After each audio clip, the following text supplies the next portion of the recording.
Namaste, everybody. Welcome to yet another Sattva program. Delighted to see all of you.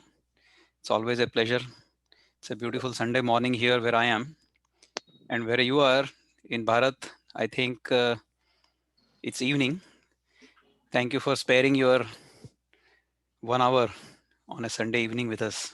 Hopefully, you will go away with some new thoughts. Okay. As I always say, disclaimer whatever I say to people that you may not agree with, you may or may not agree with. If you don't agree with me, that's completely okay. I have no quarrel with anybody,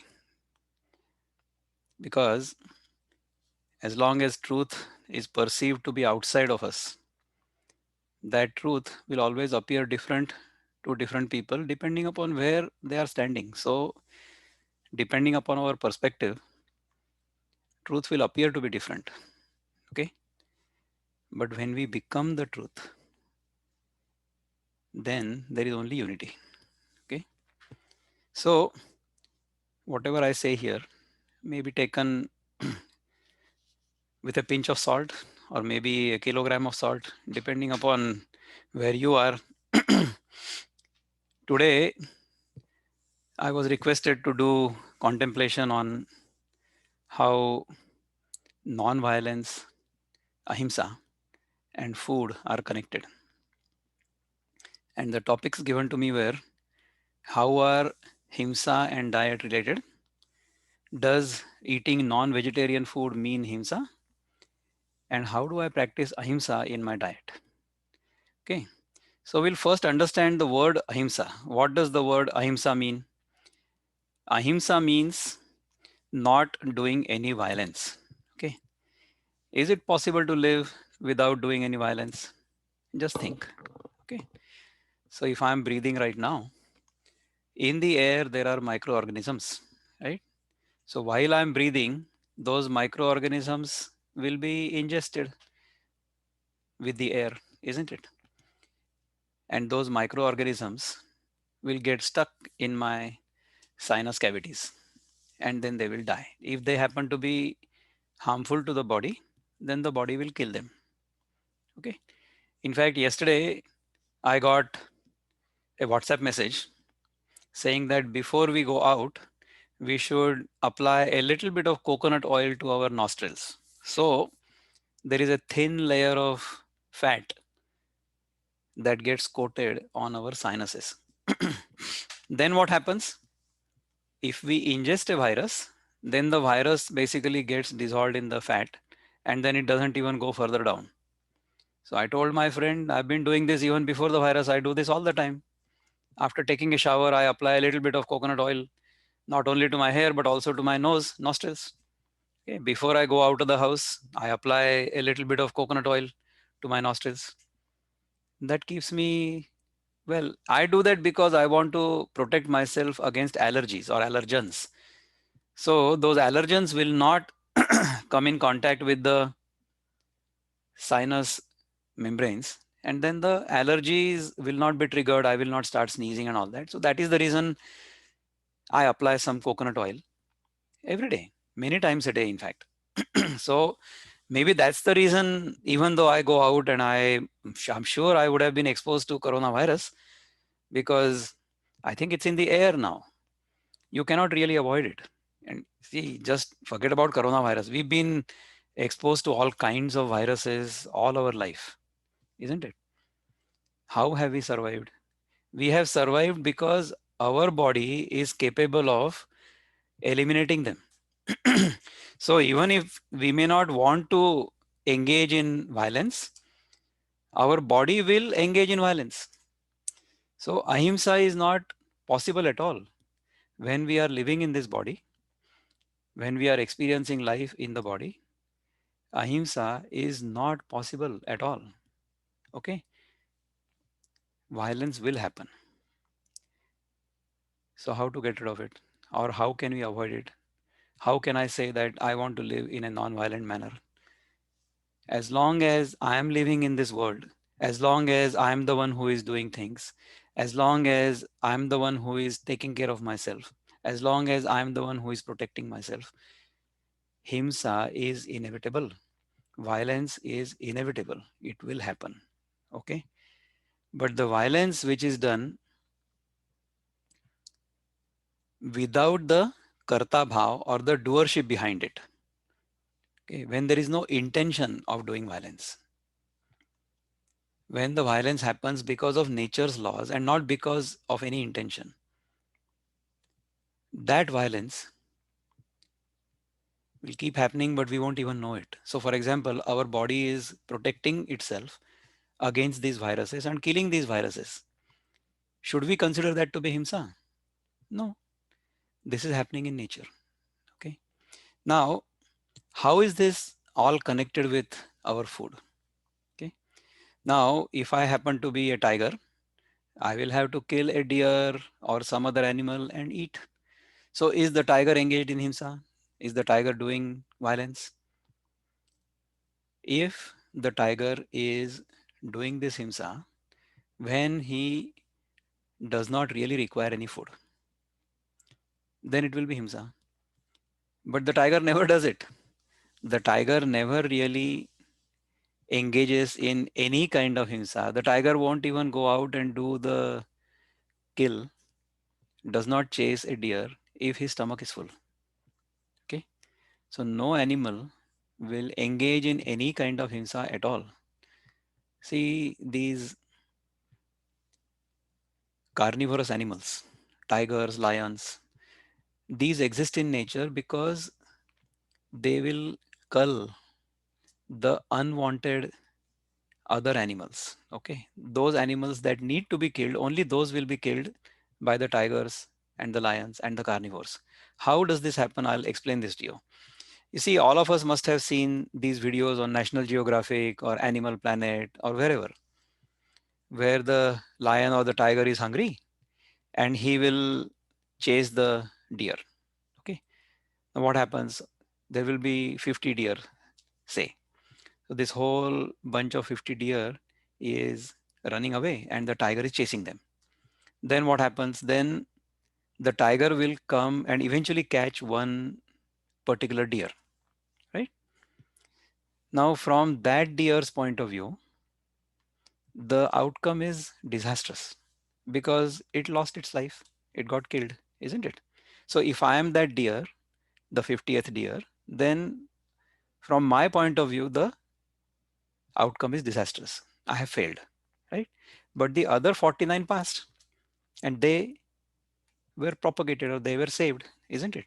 So now look at this whole scenario from the nature's point of view. Okay, don't look at it from the sacrificed deer's point of view, but from nature's point of view, from the totality's point of view. What has totality done? Totality has eliminated the inefficiency in the bunch, in the totality, and propagated or promoted the efficiency. That is what has happened. So the tiger cannot eat the most efficient deer, the most efficient in running. So if I happen to be the best runner in the bunch of 50, then I will never be caught by the lion, isn't it? What has happened is nature has promoted efficiency. So that is how nature actually goes forward. This is actually Darwin's law of evolution. So survival of the fittest means this. Survival of the fittest does not mean that amongst human beings, we should deliberately try to exploit other people and go forward. It doesn't mean that. That is the law of the jungle. That is the not the law of human beings. Okay, so I'll come to that also. What I'm trying to explain to you is violence happens in nature, but that violence is for the benefit or the good of the totality. Because the totality needs to be efficient, the totality needs to be balanced. See, if there is an imbalance in nature, so if there is an excessive population of deer, then because of that, that population will actually support the population of tigers. And there will always be a balance. So if there are excessive, so basically what is happening is food is being created, right? Food is all organic matter. Food is a certain amount of certain species. That species happens to be the food for the next species in the food chain. All right. So in nature, there will always be a balance. Food is created from primary reaction in the nature, which is photosynthesis. So fundamental food production happens because of the photosynthesis reaction, solar powered. All right. So depending upon the season in any country or any region, food will start growing. So for example, right now we have spring season in America where I live. So there is all kinds of growth. So the earth as if is blooming. It's coming alive. So during the winter, the earth was sort of asleep. It has now come to life. So grass is growing, then flowers are blooming, and trees are now growing leaves and so on. So food is getting prepared. That food is used by the organisms themselves, because that's why they are called photosynthetic organisms or autotrophic organisms. Autotrophic means they create their own food using inorganic material. So in the process of photosynthesis, inorganic materials such as water and carbon dioxide came together, minerals came together, all of them were converted into organic matter, which became the food for those organisms themselves as well as for all of us. All right. So when food gets created, then an entire food chain is established, right?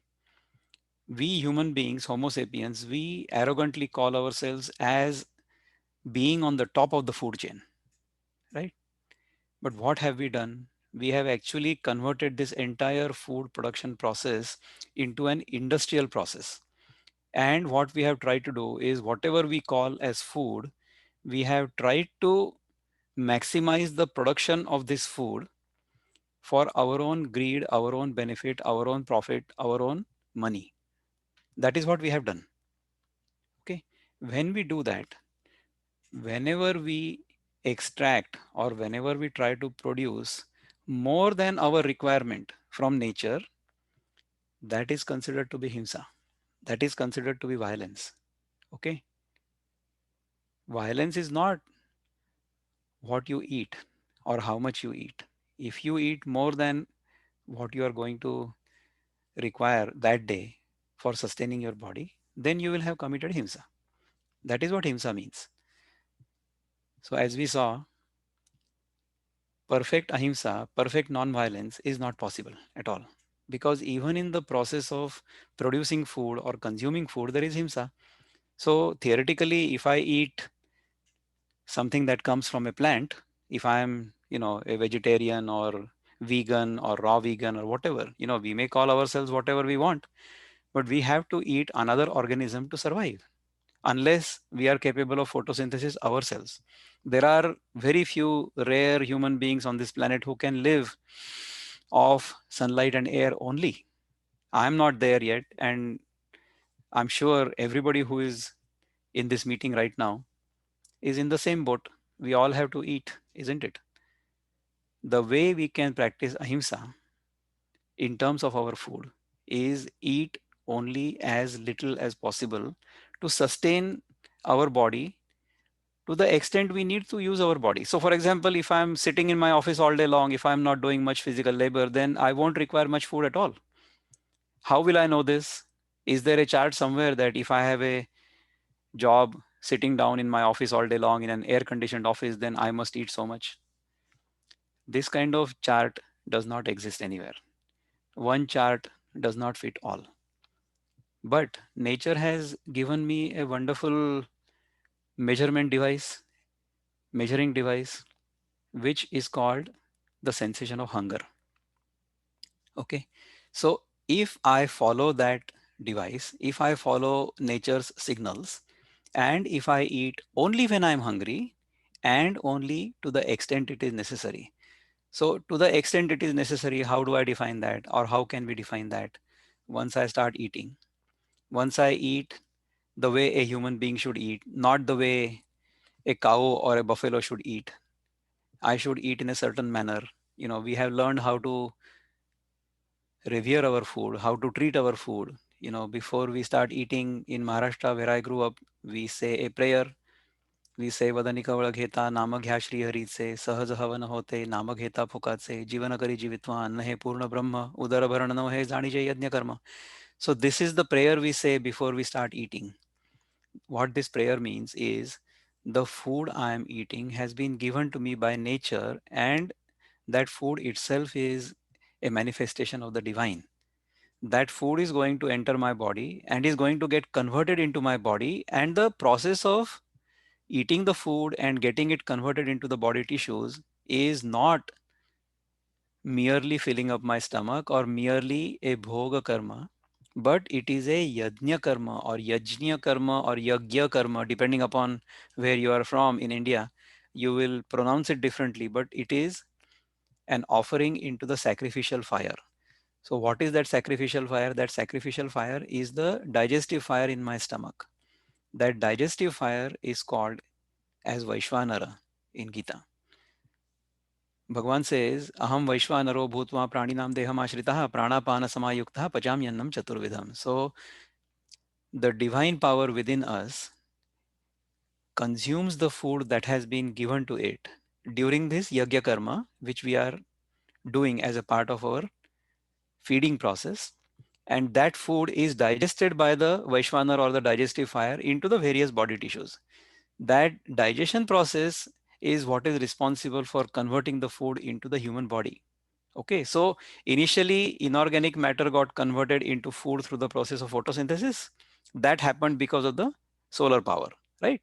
Then that same material got converted from food into human body through the process of digestion, which is again, see, this digestion process and the sun, they are very closely interlinked. Okay, when we understand all of these fundamental principles of nature, then what we will do? We will eat only when we are hungry.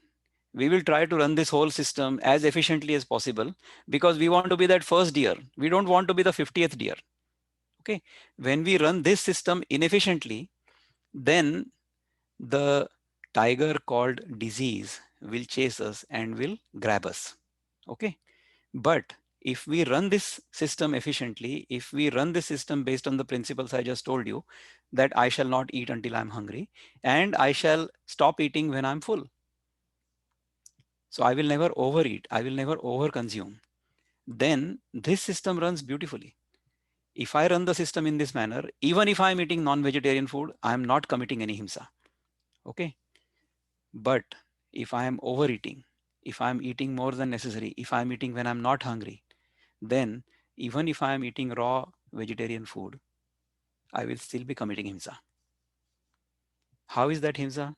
Because if I consume anything more than my requirement, then there will be less available for other creatures to consume. This example I had given in one of my previous webinars. Say if there are 100 people and there are 100 mangoes, the equitable distribution will be every person will eat one mango, then we will all be equal, isn't it? But even if one person amongst those thinks that he can or should or wants to eat more than one mango, then what will happen? There will be less than one mango available for the remaining 99. So it will be a himsa on the other 99. It's very, very subtle. Think of that. So whenever we overconsume, even if we are eating the most sattvic diet, if we overconsume, we will have committed himsa. Now, if we understand these principles, run this system based on the principles of ahimsa, meaning we eat only when we are hungry and we eat only as much as our requirement is. Then suppose by mistake or without any thought, if we end up eating more, or just to please the host. You see, if I'm invited to somebody's house and they say, okay, ek phal aur kha lo, you know, I will politely say no, but if they insist, maybe I eat a little bit of, one extra piece of mango. Then what will happen? If I've eaten my meal, I have to fast so much before I get hungry again. So if I eat my standard meal and then I get hungry after say 6 hours, okay. Now if I eat that extra piece of mango or an extra mango, then instead of 6 hours, I will get hungry after 7 hours or whatever, isn't it? So then I should wait that long. Only then will I have implemented the principle of non-violence or ahimsa in my diet or in my daily dietary practice. So himsa and diet are related in a very subtle manner in this way. Think about it. You don't have to agree with me, but think about this from this point of view. Okay. So does eating non-vegetarian food mean himsa? Not really. If nothing else is available to you. See, if I happen to be an Eskimo in Alaska, during the winter, I will have no vegetables to eat. What will I eat? Then I will have to kill another animal and eat. Maybe, a deer or maybe some fish if I can find it or whatever. So eating another animal or eating another organism is not necessarily himsa at all. The attitude is what makes that entire process as himsa or ahimsa. So I have to understand ahimsa from this point of view. Okay. So does eating non-vegetarian food mean himsa? It will mean himsa if I have a choice to eat vegetarian food, but I'm still eating non-vegetarian food. Then it will be himsa because it has been proven beyond doubt scientifically that eating meat is not necessary at all for human beings. And nowadays, non-meat based or plant-based food is available all over the world. So by all means, we should eat that. It's not that plant-based food is not available. So if plant-based food is available, plant-based food is capable of providing the same amount of nutrition, the same amount of energy, and in fact, it is cleaner. It's a cleaner burning fuel as far as our body is concerned. Recently, there has been a lot of films. There was a film where they were showing athletes who were completely vegetarian. These days, the example we all know, India's cricket captain Virat Kohli is a vegan, so he does not even consume dairy products, and he is as fit as anybody else. So to remain fit, to remain healthy, to build muscles and all that, eating animal-based products is not necessary. That has been proven scientifically, isn't it? So eating non-vegetarian food is okay if we don't have any choice. But if we do have choice, then we should always go for vegetarian food because it's not only good for the animal who is being killed, because it is not killed, it is also good for us. Gita tells me that if there are 100 mangoes, clearly eating more than one mango is not good for the rest 99. But Gita tells me that eating more than one mango is not good even for me. When I understand these principles and when I implement these principles, follow these principles, live according to these principles in my life, that is when I become a practitioner of ahimsa. Okay. So how do I practice ahimsa in my diet? As I said, eat only when hungry, eat only as much as necessary, and then fast.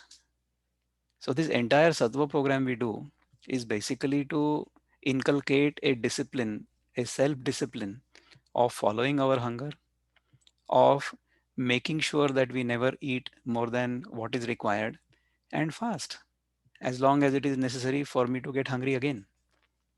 This discipline we are capable of inculcating, developing, and living by if we do this consistently for 2 or 3 months.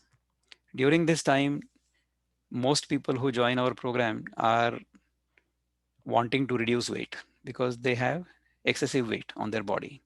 Once they lose weight, it is like carrying a backpack of 15, 20, 25 pounds on our back 24/7. Once we let that backpack off our body, if we keep it away, then we feel very light, isn't it? So anybody and everybody who has joined our journey has experienced these benefits.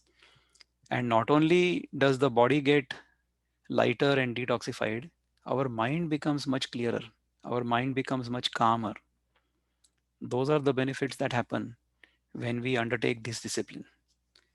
So I wish and pray that all of us will be encouraged to live according to the principles of ahimsa, will inculcate the principles of ahimsa in our daily life, in our dietary practices, and enjoy life to the fullest.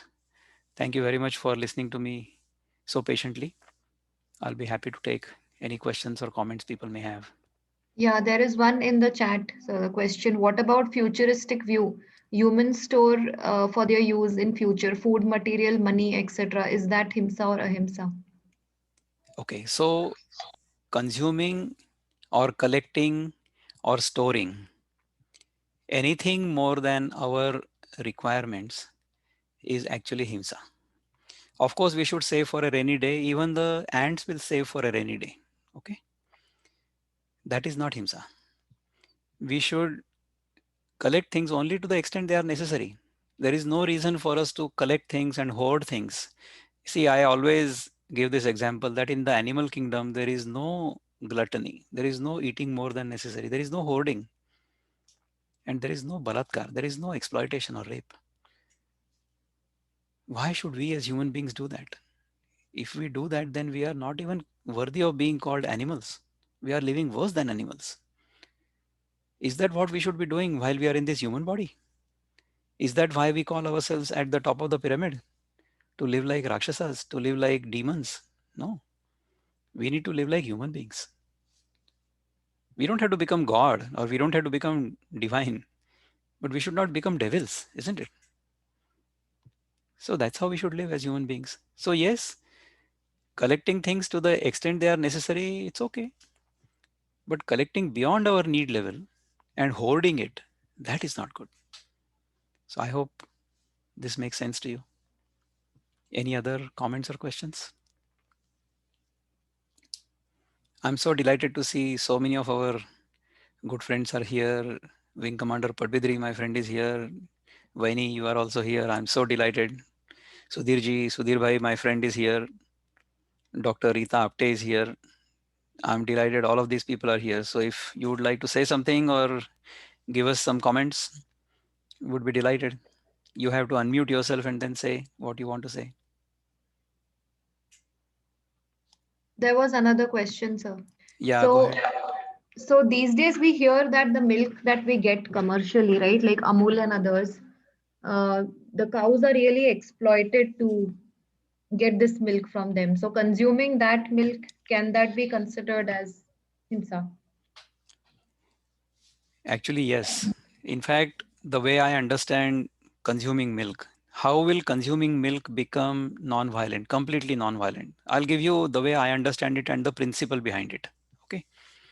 So first of all, the cow has to be treated as well as we treat human beings. That is how the cow has been revered in our culture. In fact, we have considered the cow to be our mother because a lot of times when the mother's milk is not available, then the cow's milk is given to the baby and the baby will survive. The reason the cow and the human beings are considered to be very close to each other is because the cow's gestation period. So the calf will remain within the cow's body for approximately the same number of weeks as the human being or the human child will live in the fetus or inside the body of the mother's womb. Okay, inside the mother's womb. So that's why cow and human are quite similar to each other. The cow also seems to have similar emotions as we do. A lot of people claim, and I have not seen this myself, but many people have told me that the cow will shed tears for you. If something bad happens to you, then the cow will feel your distress and the cow will also shed tears for you. What happens is when the calf drinks all the milk that it needs for its purpose, then the cow still has enough milk in her udder. So we have to milk that, otherwise, she will feel very uncomfortable. So, whatever milk is remaining in her udder after the calf has finished eating or drinking its share, if we take that, then that is considered non violent. And only then will that milk be beneficial for us and give us the ojas we need, or the sattva, or the nutrition, or the energy we need, the positive energy we will need from that milk. Okay. That kind of milk, unfortunately, is not available these days because the cow has become an industrial machine. That is how the cow has become in the modern world.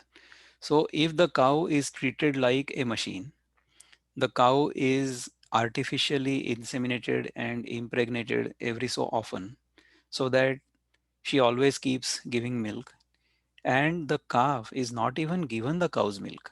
A lot of times, the calf is just after the calf is born, The calf is kept outside and the calf is fed artificial food, and the calf is also killed for its meat. And the cow and the calf never really come together. So what comes out of the cow's udders is not really milk, you know. It's not coming out of a feeling of, in Sanskrit or Marathi, the word is called Vatsalya. Okay, Vatsalya means the love that the cow has for the calf. That love creates the milk in her body, and that milk is taken by the calf so that the calf can grow. Okay, the rule is when the calf is little in the first month, then the cow has four different things out of which the milk will come, right? The four nipples. So out of that, one is left for the calf, and out of the rest, three we can take out. In the second month, leave the two for the calf, and out of the rest, two we take out. In the third month, the calf can have three of them, and then we take only one. And then after that, the calf is weaned away. So if the cow is still giving the milk, then we can milk the cow. And how much? See, when we milk the cow with our hands, then a time will come when all the milk will be done. So then there is no further need to milk it, right?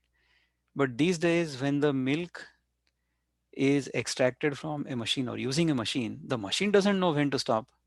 So in the end, instead of cow's milk, the cow's blood will start coming out.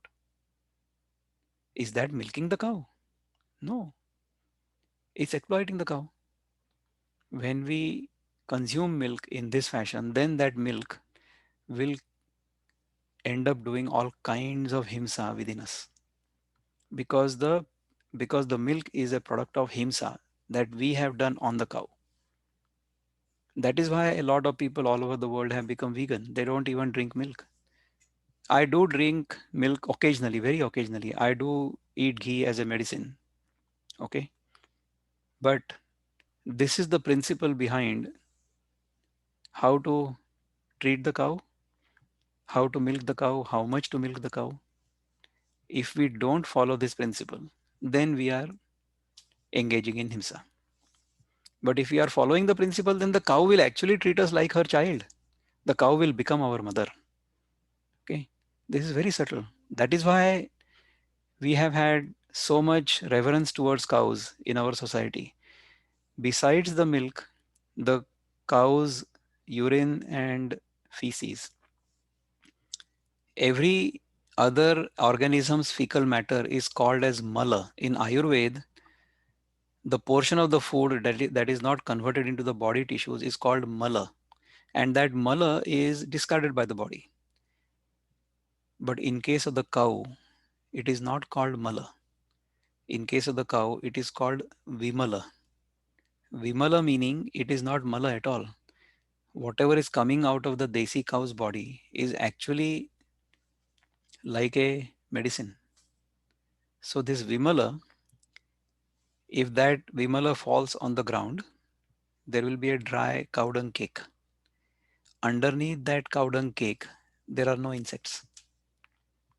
If you see the buffalo dung cake, underneath that you will see a lot of insects. But underneath the desi cow's dung cake, there will be no insects. The desi cow's vimala is utilized as a fuel. It is also used in the yagya karma we do. It is also used as fertilizer, because the bacteria that are contained in that vimala are beneficial for the soil. When our country was mostly agricultural and agriculture was done in this manner, when the vimala from the cows and the bulls used to fall on the ground, all of that material was mixed with the topsoil, and the topsoil was very rich. मेरे देश की धरती सोना उगले उगले हीरे मोती. It used to be like that. Okay. Sujalam Suphalam Malayaja Shitalam. That is how the earth, the topsoil in Bharat has traditionally been. That is why people from all over the world wanted to come to Bharat. Until 200 years ago, Bharat used to be the richest country in the world.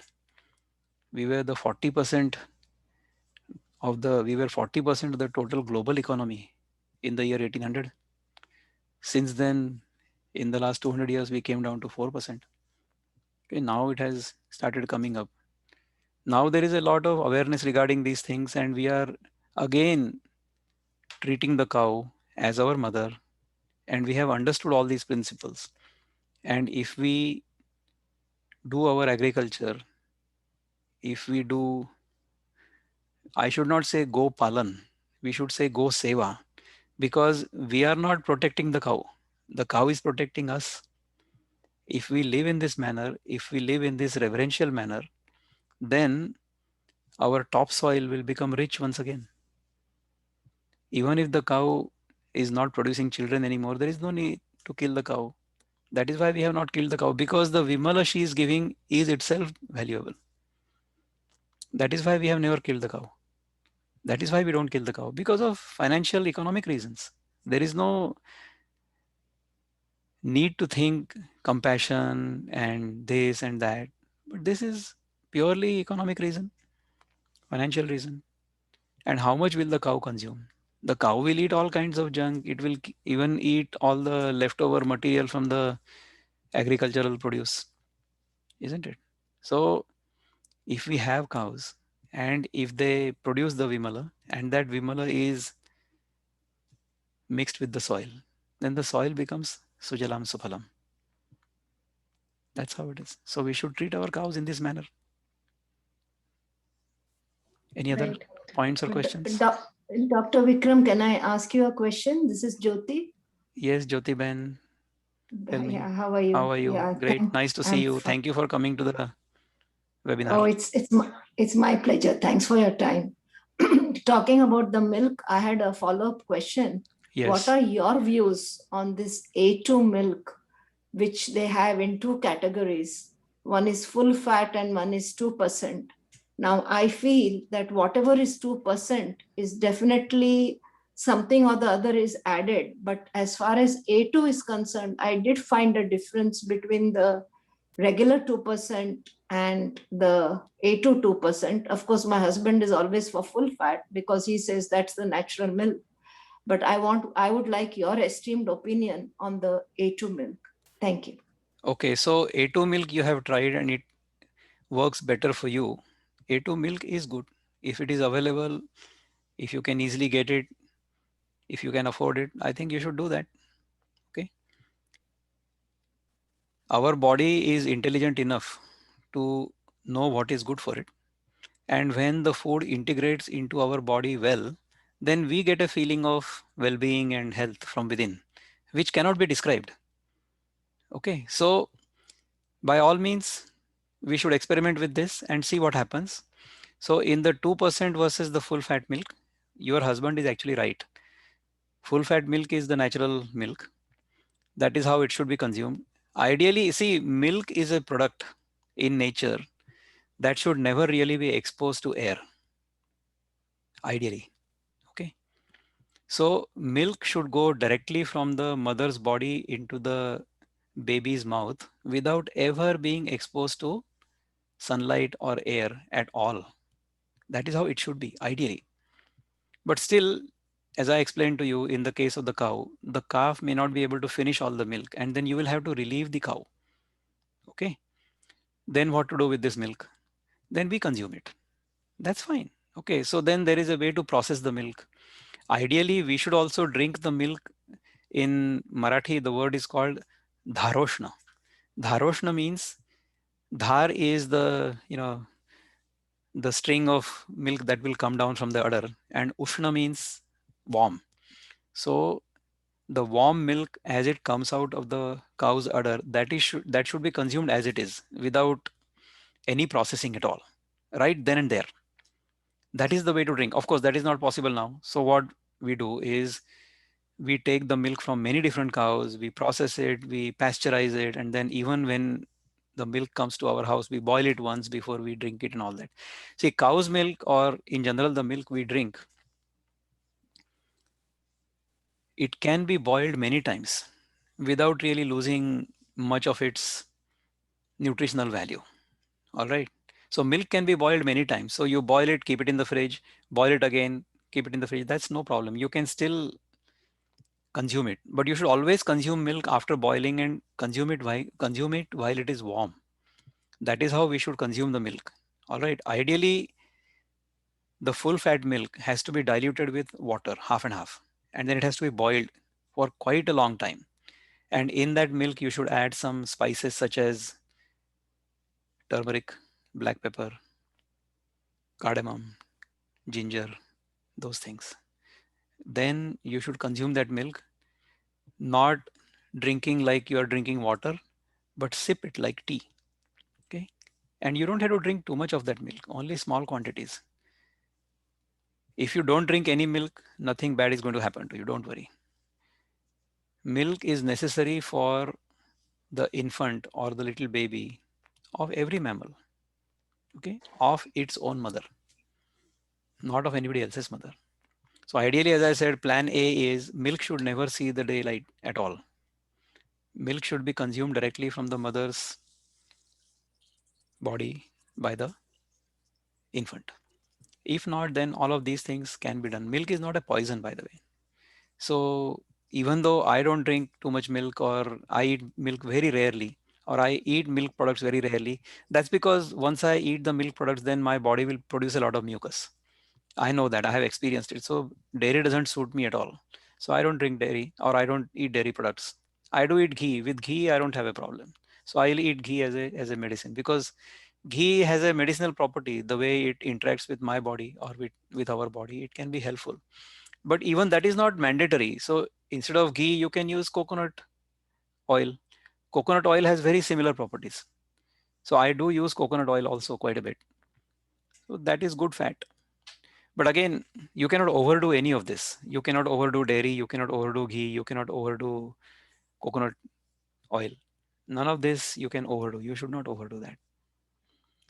So A2 milk is good. You can consume it. 2% A2 milk is also good. In fact, as I told you, the recipe I just gave you, in that normal full fat milk is 4%. When I say you do half and half and boil, it will become 2%. So you should buy the full fat milk. And in your case, you should make it half and half and then drink. Even he should drink it in that manner. You should not take the milk from the fridge and drink it like that, like water. You should never do that. That will create poison within your body, definitely. Okay, that is not the way the milk is supposed to be drunk. Milk is always supposed to be drunk warm. Okay, boil it first, cool it a little bit, and then sip it. That's how the milk should be consumed, otherwise not. Thank you. Okay. Thank you very much. Thank you, sir. Thank you very You're most much. welcome. So I think Pradeep Karveji had some questions that he posted. Okay. Pradeep ji, you want to unmute and ask your question?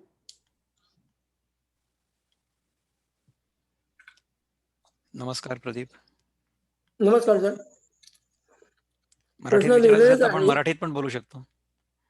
नाही, मी मराठीच आहे. प्रश्न लिहिलेलेच आहेत okay, काय comments प्रश्न मध्ये. आहे? गो head. मी वाचले नाहीये, कारण तर मला जर प्रश्न वाचायचं- विचारला तर मी त्याचं उत्तर देतो, म्हणजे प्रयत्न बरोबर आहे. करतो. नाही, दॅट आय अग्री. पण म्हणजे काय, ते लिहिलेले आहेत मी पटापट, बरेच आहेत, तर वाचू शकलात तर सोपं होईल. ना, त्यातला जो महत्वाचा प्रश्न असेल तो पहिले घेऊ आपण. जो आपल्याला सगळ्यात जास्त महत्वाचा वाटतो तो प्रश्न आपण पहिले घेऊ. नाव सगळेच महत्वाचे आहे. बरं, ठीक आहे. चला मग एक एक करत सुरू करू आपण. आपल्याला 15 मिनिट आहेत हा. अजून. तोपर्यंत आपण हो, सगळे चालेल. जेवढे होतील तेवढे घेऊ प्रश्न, नाही तर पुढच्या वेळेस घेऊ. हा, चालेल. ओके Go सर, चालेल. कुठले प्रश्न आहे मग? Pooja, do you want to read the questions please?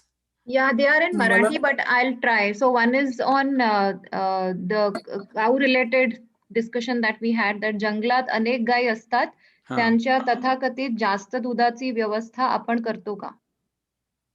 जंगलात अनेक गायी असतात, त्यांच्या तथाकथित जास्त दुधाची व्यवस्था आपण करतो का? आपण नाही करत. सी, as I said, or we were discussing, that the cow will produce more milk than the calf requires. That is for a domesticated cow. That is called, is it called something indica or something domestica, something like that? I don't know. The Latin names I don't remember. But the desi cow, let's just say desi cow, because that's easier for me to understand. Desi cow, domesticated desi cow will give more milk than the calf requires. And therefore we have to milk her, just to relieve her. In the wild, जी रान गाय असते ना, तिला तसा problem नाही होत. The wild cow will produce only as much milk as the calf can consume. Okay, that's not a problem in the wild. So नाही नाही नाही, एक मिनिट. हा पाळलेली प्रश्न गाय होता की सुद्धा दुसरा प्रश्न होता? नाही नाही, प्रश्न हाच होता. हा, पाळलेल्या गायीचा जरी आपण विचार केला तरी आपण वेगळ्या पद्धतीने पाळतो किंवा वेगळ्या पद्धतीने अन्न देतो, फूड देतो, म्हणून ते एक्सेसिव्ह मिल्क येतो. हा, त्याची बरोबर आहे, आपण जबाबदार. बरोबर आहे ना, बिलकुल बरोबर आहे. तर जेव्हा हा, आपण अशा प्रकारे दुसऱ्या एखाद्या जीवाला आपल्या हिंसा. उपयोगासाठी वापरतो तेव्हा ती हिंसाच असते. हा, ओके ओके. मग बाकीचे बघा. हा, मला चॅट बघायला लागेल नाही तर. बरं ठीक आहे, मी बघतो. आहारच प्लीज. काय, पण आहार, निद्रा, भय आणि मैथून याबाबत मानवतेवर सजीव कुठेही गरजेपेक्षा जास्त या विषयांचे मानवेतर. सेवन करीत, मानवेतर, हा, मानवेतर सजीव कुठेही गरजेपेक्षा जास्त या विषयांचे सेवन करीत नाहीत. बरोबर आहे, exactly. So ahar, nidra, bhay, maithun. Let's talk about these four things. Ahar is food. Nidra means sleep. आहार Bhay आहार, one means second sir, one second. आहार म्हणजे पाचही ज्ञानेंद्रियांकडून आलेले विषय. correct. I understand. So the हा, food that we give to all five sense organs. But here आहार शुद्धीमध्ये आपण बरोबर, आपल्या ओके. कार्यक्रमामध्ये मेनली जो हा, आपण तोंडाने आहार घेतो त्याच्यावर बरोबर फोकस बरोबर करतो बरोबर. आहोत. I agree. In fact yes sir. पंचेंद्रियांचा कबूल. जो आहार ऍग्री. आहे तो जर नियंत्रणाखाली आणायचा असेल तर त्याच्यासाठी एक इंद्रिय आपण धरा पाहिजे. हो हो, आपल्या बरोबर. जिभेवर जर आपलं नियंत्रण असलं तर बाकीची इंद्रिय आपल्या नियंत्रणाखाली येतात, असा माझा प्रत्यक्ष अनुभव आहे, असं अनेक लोकांनी सांगितलेलं आहे. So if we have control over one sense organ which is our tongue, बरोबर. Then control over other sense organs becomes easier. Okay, हा, म्हणजे पहिली गोष्ट आपल्याला ऍक्सेप्ट करायला हवी की या ऑर्गन्सवर आपल्याला संयम, कंट्रोल, ताबा मिळवायला हवा. करेक्ट. तर आता बघा की कसं असतं, याचं मी तुम्हाला अतिशय सूक्ष्म चिंतन करून सांगतो. Let me tell you the subtle understanding I have about ahar. Okay, since you have asked this question and it seems that you will actually understand what I am trying to share with you. Why do we engage in ahar? आहार आपण का बरं करतो? आपण एखाद्या वस्तूचं ग्रहण का बरं करतो? कारण ती वस्तू ग्रहण केल्यानंतर आपल्याला पूर्णतेचा अनुभव येतो. सो इन सम वे I feel fulfilled and I feel complete when I include that thing as a part of myself. Correct?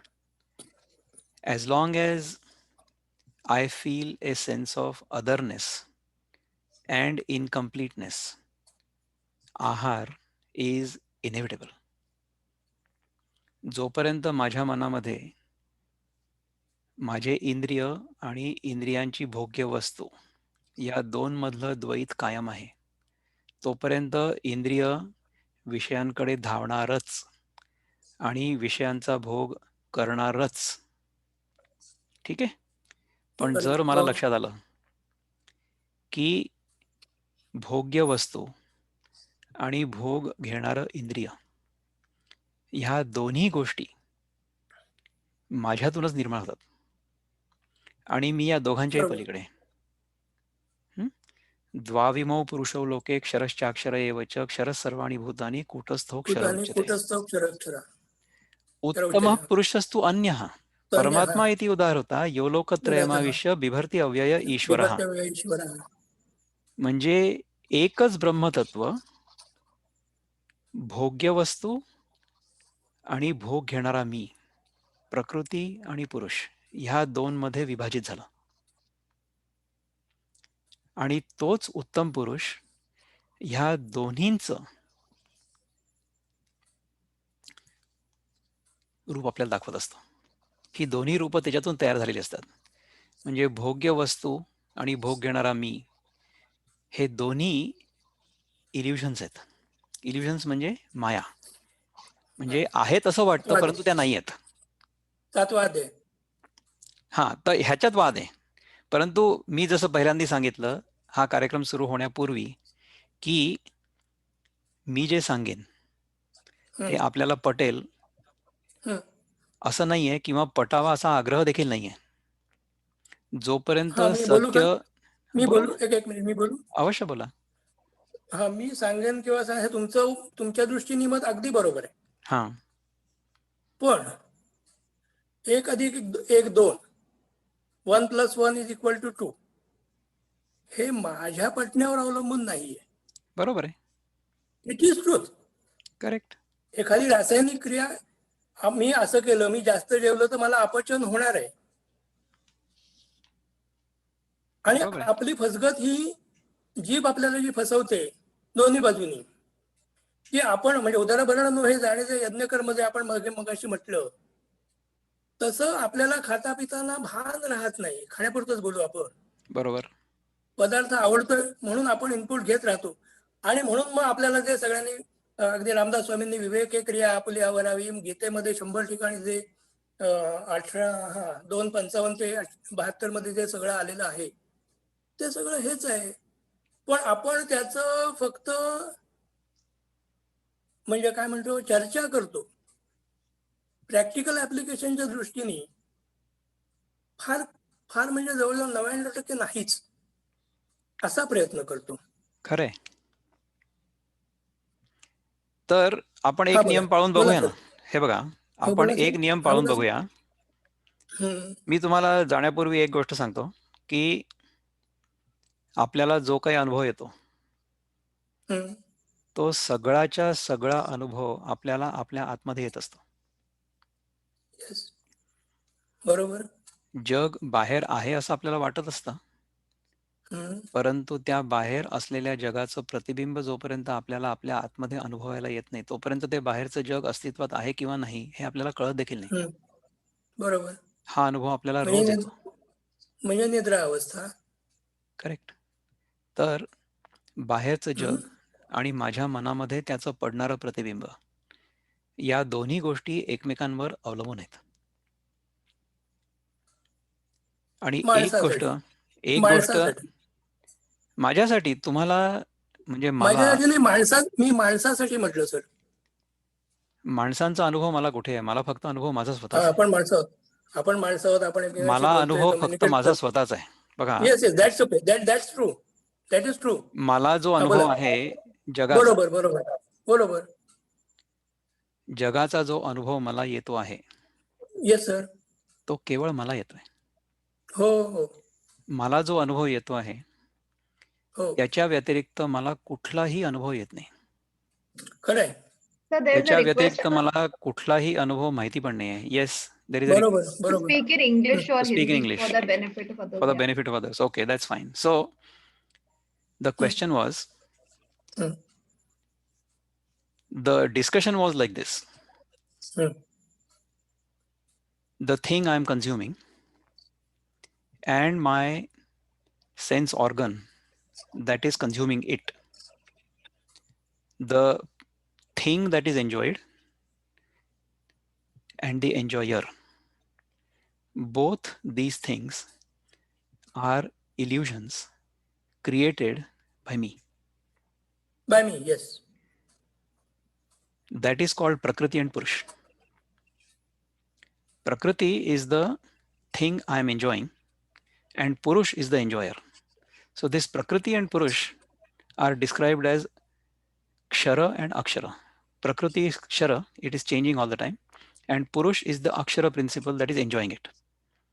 Okay, this Prakriti and Purush principle, both principles are created within me. Within me, there is a Prakriti principle and there is a Purusha principle, and the Purusha principle will always want to enjoy the Prakriti. So that happens in the One second. go ahead. Within मी म्हणताना सुद्धा ती आपण निर्माण केली संस्कृतीने. मी तूपणाची झाली वळवण जे म्हणतो, मी हा मी तू आपण, मी माझं काही जे चांगलं वाईट माझी, हे आपण निर्माण केली आहे. करेक्ट. तो दिस इज ऑल इल्युजन. सी, जेव्हा माझ्या मनामध्ये मी आणि तू, आप आणि पर हा भाव येतो त्या क्षणी द्वैत निर्माण होतं, आणि ते जे द्वैत असतं ते मी स्वतः निर्माण करतो. संस्कृती निर्माण करते. So sorry to आपल्याला interrupt. सांग Can we take this offline because there's another question that's been waiting for some time. Yes. So there is मला ओके ओके आपल्याशी हा काही नाही वेगळ्यांनी हो बोलायला आवडेल. या चालेल विषयावर सर मी पुष्कळ चालेल चिंतन करत असतो. दर हो शनिवारी सर हो दर हो शनिवारी गीतेवर मी चिंतन करतो आणि आपण त्या बरं कार्यक्रमात अवश्य या. काल होतो मी काल होतात ना आपण. हा मग काय, मग आपण त्या विषयावर चिंतन करू ना. आपण शनिवारी करू या विषयावर हो चिंतन. आज आपण या शनिवारी अहिंसेच्या करू आणि आहाराच्या विषयावर राहू आणि जे प्रश्न जरूर इथे विचारले जात आहेत ते प्रश्न घेऊ जरूर जरूर हो शुअर आणि आपण पुढच्या त्याला शनिवारी हा बाकीच्यांना प्रश्न वेळ द्या अवश्य घेऊ. मला हा प्रश्न याच्यावर चिंतन करायला अवश्य आवडेल आपल्यासोबत. हा आणि आपण प्रश्न आणि करू. बाकीचं चॅट पण सेव्ह राहील का तुमच्याकडे बिलकुल राहील. मग ते पण घ्या ते पण घेऊ जमेल तसं घ्या सगळं अवश्य. एकदम नका घेऊ okay thank you sir very much. बाकीच्यांना वेळ द्या Okay. Thank you, अवश्य. Pradeep ji. I thank think you. Som Jaiswal ji has a thank you question. Yeah, go ahead, thank you Som ji. Yeah, very good evening, son, and good evening to all of the other people present in this meeting. Yes. So, since sir, you just said on ahimsa about uh, in certain circumstances, situation, if you eat non-veg, so that is not non-violence. As if you go to Alaska and if there is no choice to eat non-veg. I mean, sorry, there is no choice to eat veg, Mhm. and to feed yourself you only are left with a choice to, like, kill any of the animal and feed yourself. So sir, as even one animal, it's an individual, uh, living being, and comes from the same source of universe, and that individual has its own right to live. And suppose to feed myself, and it was my choice to go to Alaska, which was their home, not exactly mine. And suppose I kill them to feed myself, but the situation with that deer, for example, we'll take the deer. The deer also has two small babies to feed, and suppose if she gets killed, and then that will not be only the deer will be getting killed, also her babies, whom she has to feed, will also be getting killed eventually. So then, since it was my choice to go to Alaska, and then ultimately I got into this situation to feed myself, and there was no choice of having veg food. So I kill the deer, and then it is being considered, non-violence. And then it seems to be like, the ahimsa is also condition based. So Correct. how You know this what you really have goes with. explained just now, I actually understood your point, and this is a beautiful point. This is Mm. exactly what it means to be human. Okay. Mhm. If we don't think in this manner, if we are not sensitive to life in this manner, then we are not even human. So this was the highest expression of being human. So Yes. thank you so much for sharing this in such wonderful words. In fact, I have nothing to say beyond this. This is really beautiful. So let's close this program on this note. I'm delighted you are here. I'm delighted you spent an hour of your time with us and shared such a beautiful feeling. So thank you so much. So thank you, friends, for being here with us for an hour, spending your Sunday afternoon, evening in Bharat with us, and Sunday morning here in USA with us. We will meet again in the next couple of weeks. Have a wonderful rest of your Sunday and enjoy the next 2 weeks before we meet again. Thanks a lot. Thank you.